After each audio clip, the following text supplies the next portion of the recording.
Welcome, everybody, to P's and Q's podcast, a PaperTag collective of all things peers, queers, and artistry alike. I am the hostess with the mostest, Rainy B, and today I have the honor of interviewing Stephanie Gonzalez.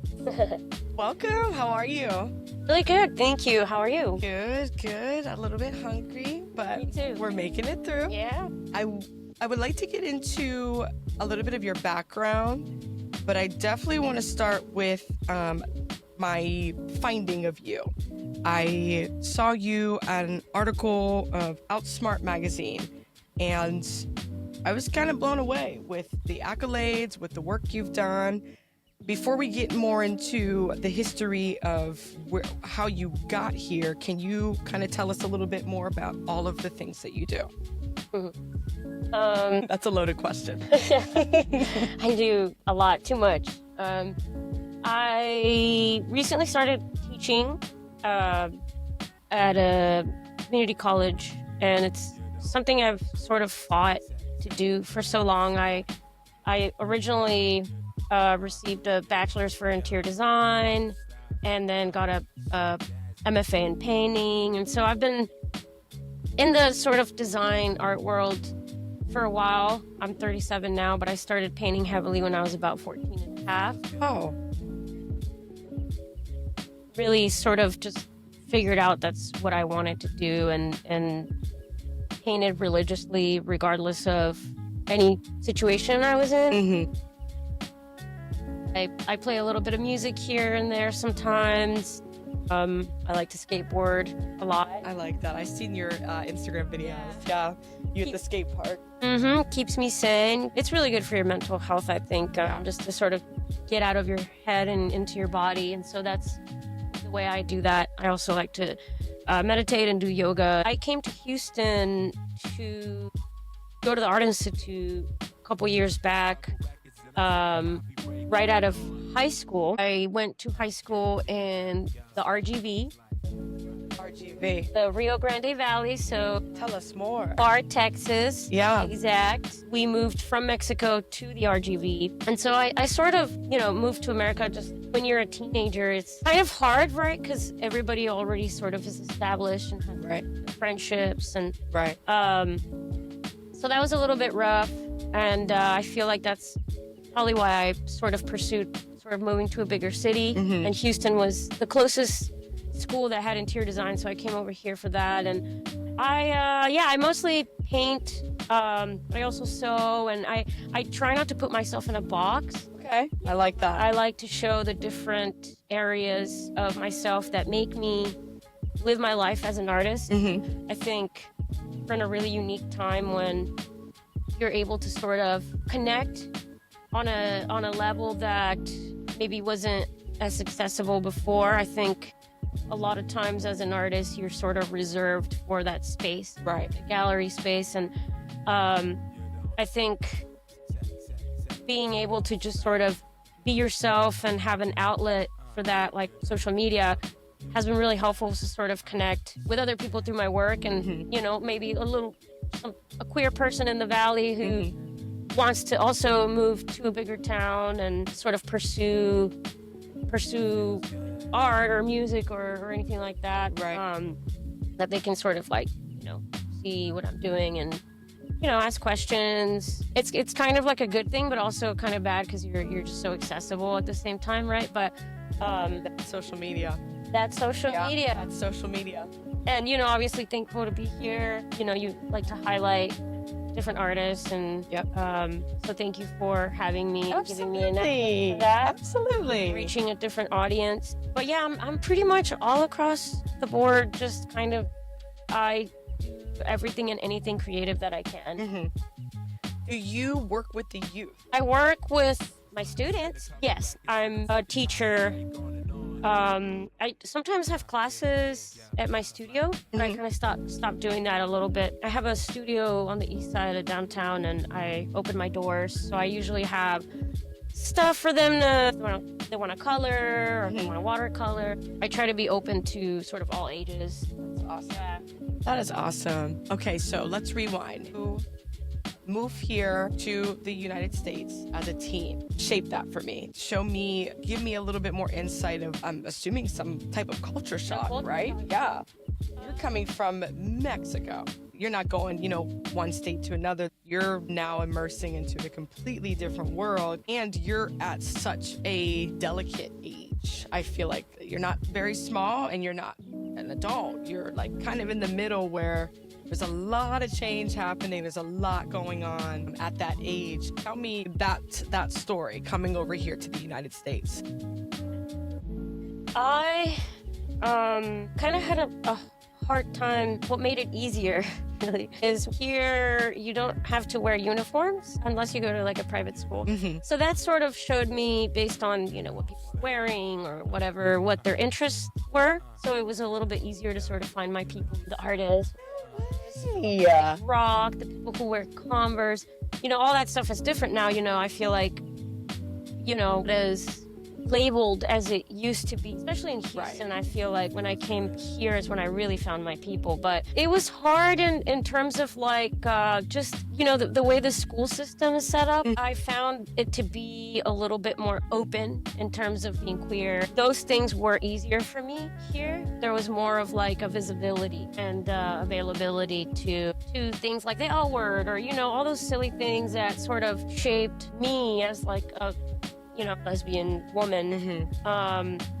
And I think also that's a classic, by the way. Yeah. Like a staple in at least once a year. Yeah. I really enjoyed just the education system, mostly because there were extracurricular activities, which is not something that you had over there. Mm-hmm. When I was in prepa, you either choose between, and of course things have probably changed, and right. Of course, like they do, there was either like sewing or typewriting. I mean, it's crazy to think about it because it's just completely different. The systems are set different. I remember, just signing up for everything. I tried soccer. I played soccer mostly all 4 years. I was a soccer player. Oh yeah. I love soccer. What was your I was midfield and forward. I like the cardio, but I like to score goals. I played soccer age 5 up through my first year of college. I wasn't very good, but I had passion. So I don't think you have to be good at soccer necessarily. I think you just have to be coordinated enough to run a distance, and you can kind of play it off. As long as you're always moving, you look like you're good at soccer. Well, it kept me out of the house. There was a lot of turmoil sort of growing up. Just not very good sort of relationship in the home. And thankfully, that has changed. I've healed a lot of that part of me with my mom, and my siblings have always been there for me. And so we're in a different place now. We're really, really close. That's good. Yeah, yes. But it was hard. Everything was different. I didn't have any friends that I've known for years. I knew I was gay, but I didn't really know how to sort of navigate that. It felt really lonely. It felt really isolating. All of a sudden, you're in school till 3 p.m. in Mexico, you get 12 or whatever. So there was just a lot of different things. It's a big adjustment. I did personally really like the opportunity, right? Mm-hmm. That's why a lot of people come to America, right? And it really sucks, what's happening right now. Yeah, look at the state of the world that we're in. But it almost feels silly to even, think about all the things that I thought were struggle and, just having to see what people have to deal with these days. It's almost like, I feel like insensitive of me to even, I had to do this or that. That's your experience, right? Right. And like I said, I can relate to being a teenager and feeling like queer and being like, what? I was like, what the hell's going on? Like, this is not normal. And the shame that comes with it, the guilt that comes with it. So I feel like it's one of those things where it's a universal experience, but it also is unique to each individual. So I feel you on I don't want to say like being ignorant, but I really was just lost. And I didn't know historically what I was experiencing. I grew up semi-religious, so I didn't know that this is what it means to be a lesbian or be gay. I knew culturally, just by seeing people or seeing TV and media, but I really didn't know what being gay was. And I can only imagine feeling the way I felt and also having to move to another country. And kids are mean. Kids can be assholes. Kids are mean. Assholes. So you gotta have thick skin. Yeah. And yeah, your experience was. My CD player saved my life. I love that. I used to listen to the CD.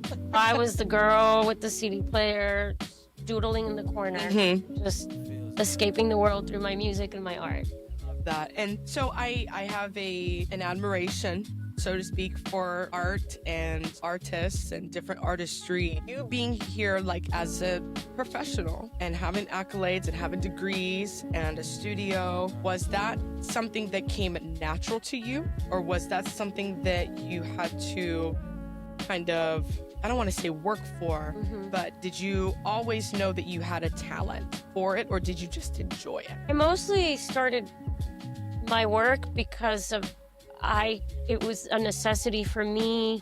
I got introduced to some Bob Ross VHS tapes by my grandfather. It's really like the silliest thing, but that's why I like PBS and all those programs. There was also a program called Art Attack. They would show you how to make things, like envelopes or different things that really sort of shaped my understanding of what it meant to be a creator, right? The painting thing I felt like I had so much teenage angst and I had nowhere to really turn to with these feelings because, when it's like, yes, you can have siblings who are sort of close in age, but at the end of the day, it's a completely different experience. Right. When you're dealing with the shame and feeling like you have to hide who you are. Right. You start to see everybody else go out on dates and you have to hide that. I didn't have anywhere to put those feelings. I felt so alone. And that's what sort of sparked me creating. And then it just kind of naturally bled into my life in a way that, okay, now I'm making t-shirts for bands, for people at school. That's like, can you paint this? So you were a hustler. Yeah. I love that. I love to hear it. Yeah, and I used to vend a lot more, but I worked a 9-to-5 for 3 years before I decided to take the leap. And the only reason why I took the leap as a full-time artist is because I got a commission. Shout out to my friend Han. I actually went to school with her, and when we were at the Art Institute, she and I became really good friends. She was just, really cool. She's Vietnam. She has house and family over there, and she had gotten this project, so she got me involved with this hotel project in Vietnam, which they call Ho Chi Minh City. And I knew that if I didn't take that project, that I wouldn't really ever pursue art. And so yeah, it was like super nerve-wracking, but that really was like the beginning of me just sort of going in head first. And I want to understand this. So you had to travel there. I had to travel there for 21 days, and when I came back, I didn't really know how I was going to survive. I just knew that I had a little bit of money in the bank, and then I just, started hustling, just because I'm so prolific. It's not something that's ever been hard for me, because if I don't sell my work, it will literally take over my life and my space. Right. So it just sort of was very natural for me to put it out there. I think there's things like Art Crawl that I joined to be a part of, which invited people into my space. And so but it took a while to have a space that I could share. I was in Montrose before and then moved to the east side of downtown. And that's when I really sort of got serious. That's when I really had like a space big enough to open up to others and just have my own voice, right, with my work, I guess. So, I'm newer to Houston. I moved here in September of 2023, so it'll be 2 years soon. I currently live in Montrose. Yeah. So when I moved to Montrose, thought, hell yeah, queer city, native space. And then I started to experience Edo and East Downtown, and going into Second Ward. I have an account I work with my 9-to-5 over on Harrisburg Avenue. All of that space by the soccer field. Yeah. I was like, okay, yeah, this is real. That's where I'm at. This is real creative. just the architecture itself. It's bittersweet that I see every time I'm down there. I do see that it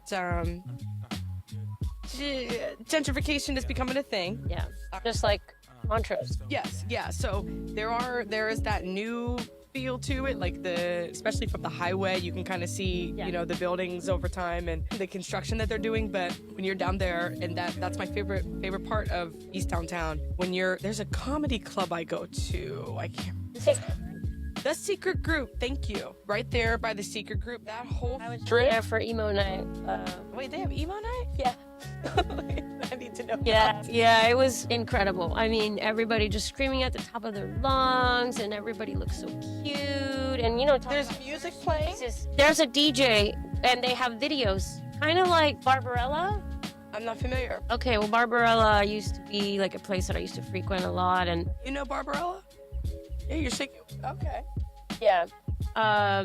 Yeah, so they have a DJ and they're playing these emo songs, and at the same time they have like the videos, right? So it's very nostalgic and very fun, and safe space for sure. Yeah, for all the weirdos. Yeah, and the Secret Group, I like that building because it's like you really wouldn't know it's there unless you knew it was there in like a weird kind of way. But that whole strip, like the 3 or 4 blocks back there, if I was like someone in the art space, that's where I would want to be. So I think that that's really cool that you ended up being over there and having your studio there, because I thought Montrose was like the glitz and the glam of the art world, and then you go to East Downtown. See, the beautiful thing about Houston is that you can be really spread out. There's enough for everyone, right? That's true. There's a lot of working artists who don't live in the city, who live sort of in the outskirts of the city, but are still sort of working artists. There's artists in the Heights, prefer the Heights. There's artists kind of all over. And yeah, I've been in that space for 12 years. So my next thing I want to go somewhere a little bit closer to nature, but it served me well. It really, the thing about Montrose is it's really easy to bar hop, and after the second, it's the purpose, Purpose. If you have friends who are DJs, they're buying you drink. Right. The next thing you know, it's 2 a.m. and right. But it is a place where sort of people go to sort of start off, right? Mm-hmm. And then I just happen to sort of feel a little bit like just tired of the bar scene. Yeah. I mean, it's Houston, so we're still very heavily like sort of, and it's also really hot. We don't have a body of water except for the bayou, which you can't swim in. Yes. About the Montrose being kind of like the starter. Right. It was really distracting for me because there are so many things to do. I just sort of had enough, and also they demolished my studio to build a parking lot. That sounds about right. Yeah.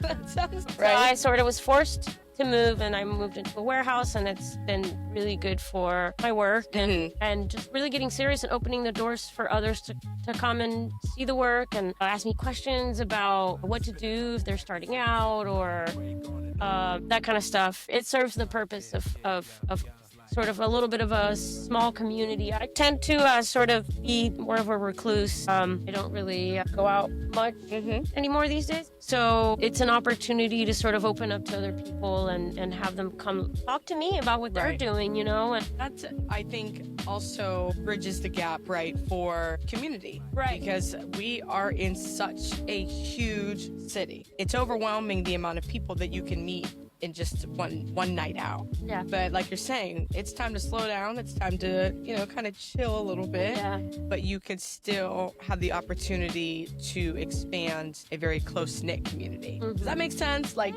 you're still spreading the word. You're still working. You're still able to positively affect people, create a group, and impact lives with your art, right? But it doesn't need to be going down, Richmond Avenue or in the middle of the Heights and being at the bar and at the club. So I think that's pretty cool. And that's just personal preference. I think there's definitely a shift for me in terms of consciousness and self-awareness. I think it's really easy to spend drunken bliss in Montrose, and it just, I'm 37 now, and so I'm like hitting a little bit of like, okay, this is getting repetitive. And I don't want to go to the same bar again. Right.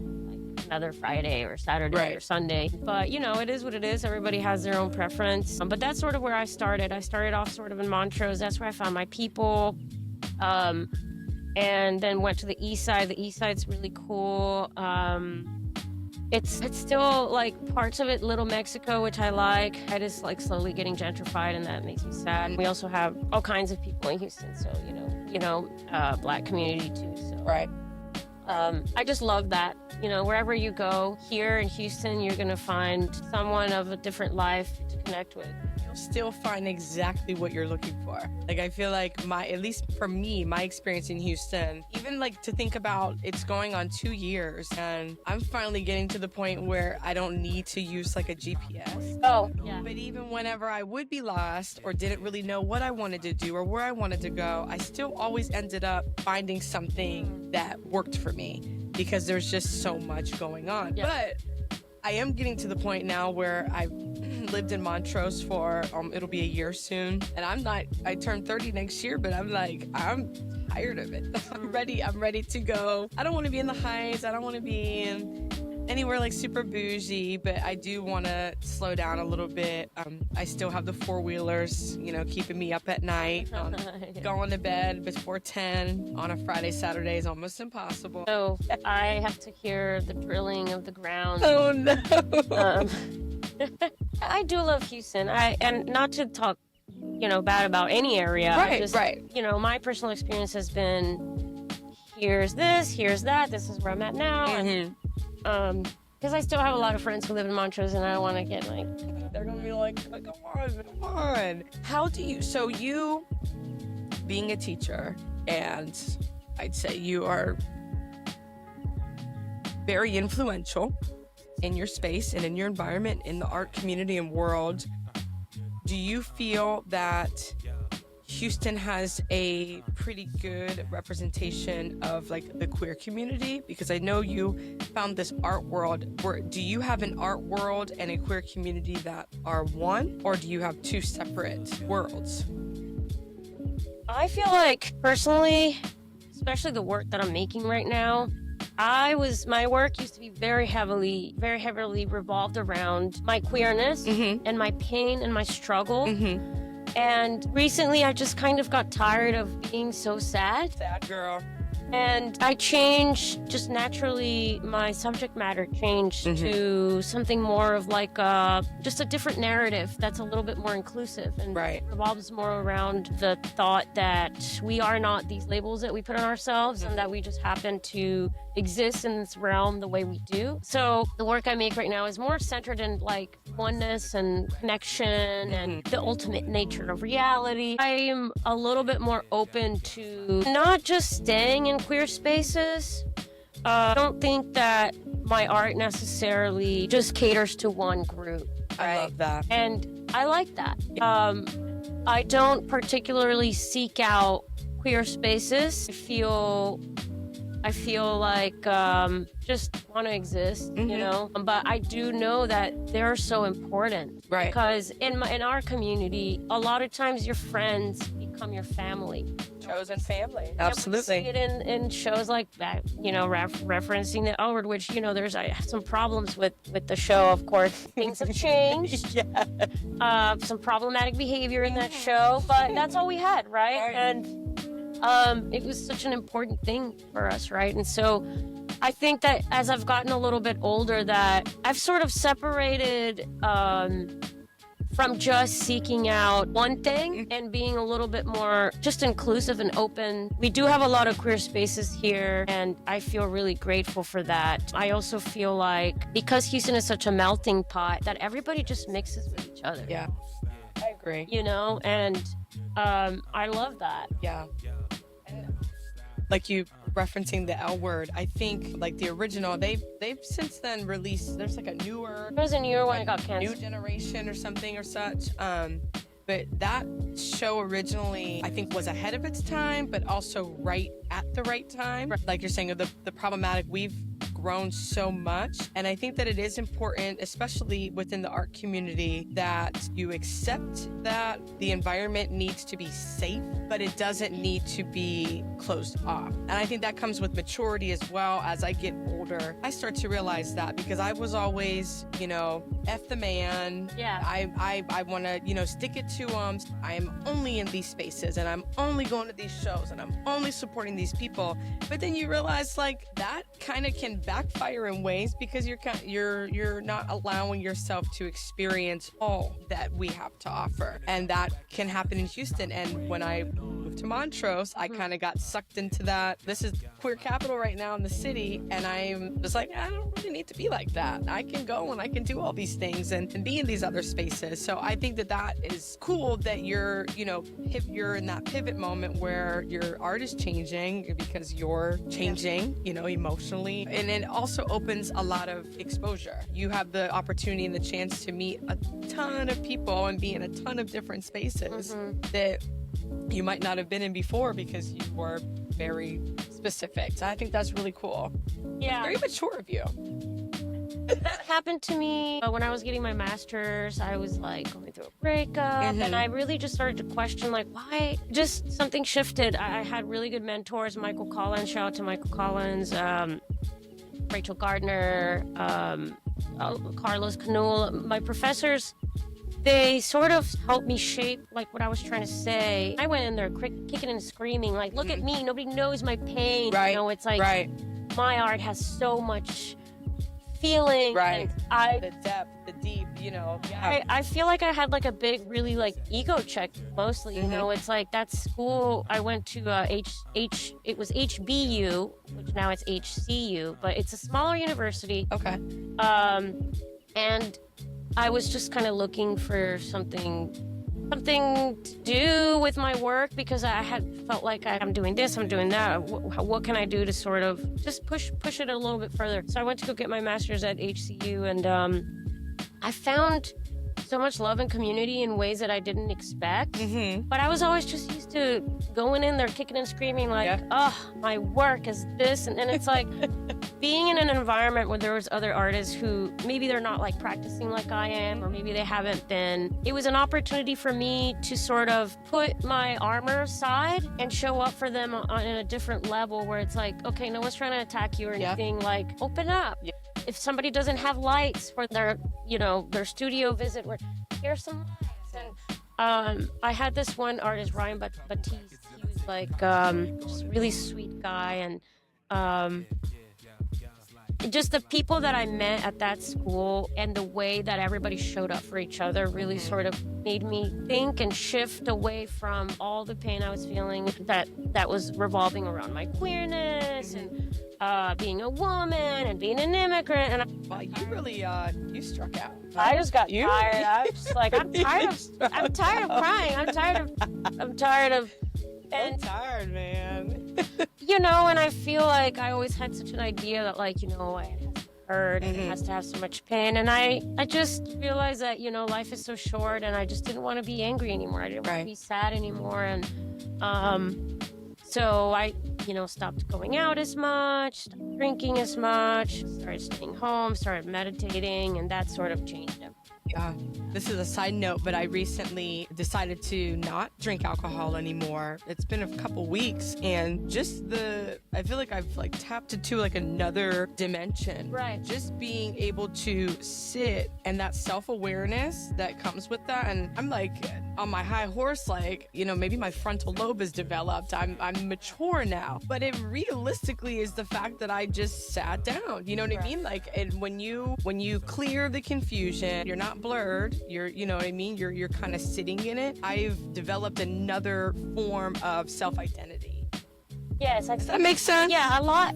Everything is possible when you're in sobriety. I think alcohol does a really good job at creating different perceptions. Yes. And me being so sensitive, I think for me, it's just something that doesn't serve me anymore, and I still struggle trying to quit completely. It's just it doesn't serve. It's just the idea of enjoying life and being conscious and being present with yourself and with others. Right. Thankfully I don't like drink that much anymore. And when I do, it's like, on the weekend or here and there. Mm-hmm. And it's just crazy to think that it's something that I think when you're in your young 20s, it's like you feel so invincible. Right. And you're just like drinking almost every day after work, Right. some wine. Right. And the normalcy with it, I think that was like a big thing to me, that it wasn't frowned upon. Well, the accessibility as well. Yeah. It's... Yeah. Yeah, and it's one of those things where, like, I don't shame anyone who chooses, to partake in whatever it is. Right. I mean, it's going to get you through the day, but like my dad died of cirrhosis, and I've seen what it can do to people, and it's just really sad. It really disconnects you from yourself. Mm-hmm. But I just recently lost my grandmother. Congratulations! Oh, I'm sorry. Congratulations on you not. Thank you. Well, yeah, that's what. So sorry for your loss. no, and last month my grandmother passed away. Cirrhosis of the liver, alcoholic. Oh my God. And so that was that. It was actually weird because it was the weekend before she had passed away. She passed away on Juneteenth this year. The weekend before, I was like, I'm not really feeling this. Like, it was weird, and I'm feeling this internally, like, there's something you got to do, you got to change. Something's got to give. Yeah. Not that I needed to stop drinking for alcoholism, but needing to just kind of clear my mind and clear my skin up. I'm like, girl, your face is as round as it wants to be. Your skin is breaking the fuck out. You got no energy, no sleep. And then a week or two later, my grandmother just passed away. And so that was like this was the right move. This is the way to be. And I think it was important for me as well to not grieve through alcohol. And so now I'm like on this journey of being able to think clearly and Feel it all. Feel it, right. And being in a space with creatives all the time, Right. I am even looking at things different. Like, and that's why I said, like, I think I tapped into like another dimension of my brain, and appreciating art has been a big thing recently. Like, I'm all about music. I'm a music girl. I will listen to the same song a million times, and then when I listen to it and maybe not a different environment, but just being able to hear it from a different lens, I'm like, so that's what he meant. Yeah. Or, oh, I didn't notice this before. So I think that, the maturity that comes with just slowing the hell down and being able to be vulnerable, I think is a big one. Yeah. Vulnerability, like you said, kicking and screaming, that was me. Like, you're not going to tell me what to do. I don't listen to anything. I don't have to do anything. I do what I want. And then someone kind of smacks you on the ass and you're like, okay, it's cool to just calm down. And I think that with that too, you can still be unique and cool without having to be in a certain spotlight. Right. And being accessible to things, because a lot of that is energy draining as well. Yes, which is why it's really hard to feel like, especially art shows, there's always booze and it's always free, right? So I think it's part of the reason why I'm not really out whenever there's an opening, to sort of avoid that as much as I can, and I'll go see a show whenever it's not the opening. That way I can sort of really take the art in, because everyone's asking you about you and your work and what you're working on, and it's like, well, I'm here to see the And you got it. You're popular as hell, though. No, So your energy, I can only imagine. You are an artist. You're playing instruments. You're doing shows with music. You are at curated shows, I'm sure. You're doing events for physical art. You're probably always having to kind of be in the mix, and I can only imagine how much energy that takes to just show up for not only yourself, but show up for other people in your community. How do you sleep? I stay home and I go skate and I do my TikTok. Yeah. What's your your work-life balance? What do you do to kind of remove yourself from the work? I like to go on walks, and recently I've been leaning more into friendships and family. I went through like a period of like being really isolated by choice. I just got tired of everything and everyone, and So now in order to balance, I try not to overdo it. I mean, like, I feel like when you're starting out, you say yes to everything. Yep. You know, everything's an opportunity. But I think when you come to a level of like where you're really working on yourself and you're working on your consciousness and you're working on how you're showing up, right? And you don't want to be this like, you know, just saying yes just because. I just in order to be more intentional, I disconnect by spending time in nature and spending time with family and friends. Right. You know, like being a human and not just constantly booked doing, which is something that I've recently have started saying more no to things just in order to stay sane, you know, because life is just, it's going to pass you by if you're not making time for others, you know, and I feel like that's really important. Do you think though that comes from being a vet? Like, did you earn that? Do you think that comes with the saying yes to everything? Is that part of the putting in the hard work and being a vendor and really hustle? I mean, you've been hustling since you were a kid. Like, you know, you're from Mexico and you came in here like, you know, taking off. Do you feel like this level of being comfortable comes with, like, can you be a successful artist and be able to rest throughout that journey? Do you think that you're only able to rest now because you were, you know, just feet on the pavement? Well, one thing that has to be understood is that it doesn't end. It's not like all of a sudden you made it, you know? Not like you're like an actor and then you get a big role and now you're getting hired by all these people. I mean, I guess it would relate to in a way like if you were in a big gallery and they're helping you with your shows. Right.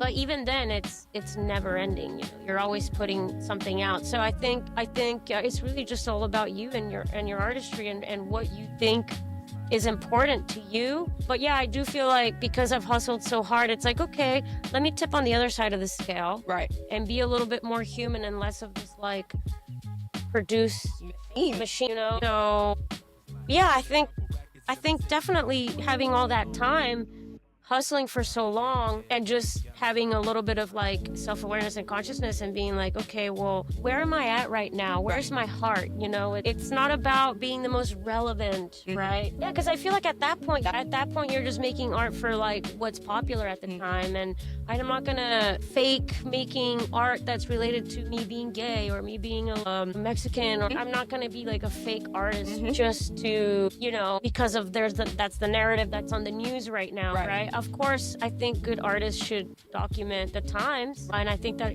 every artist can do that in their own way, but I don't think it's okay to sort of like just do what's trending just because it's trending. But an artist gotta eat too.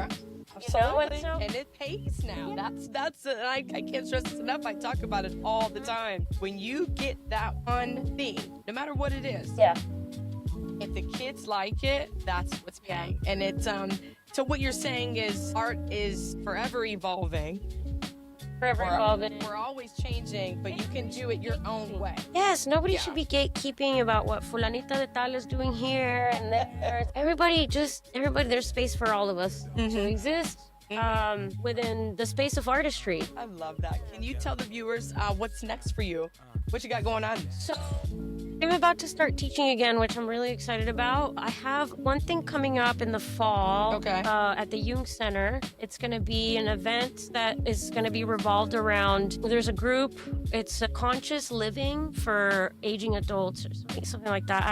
I can't think of the name, but it's really awesome group, and they're doing revolves around sort of like, I'm doing these series called Nebulas.